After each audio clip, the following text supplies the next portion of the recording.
আজকে কোর্ট থেকে নাকি বাঁচিয়েছে, কোনো আমাকে নোটিশ ফোটিশ কিছু যায়নি।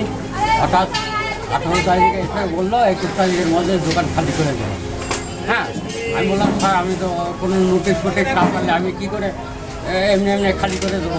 এনার কার বাড়িতে আপনি তো ভাড়া থাকেন? হ্যাঁ, ভাড়া থাকেন। তা আপনাকে তো পুলিশ প্রশাসন থেকে জানানো হয়েছে? না, আমাকে জানায়নি স্যার, জানায়নি? আমাকে জানায়নি, আমার কাছে কোনো কিছু আসেনি, আপনারা কোনো সইও করেনি।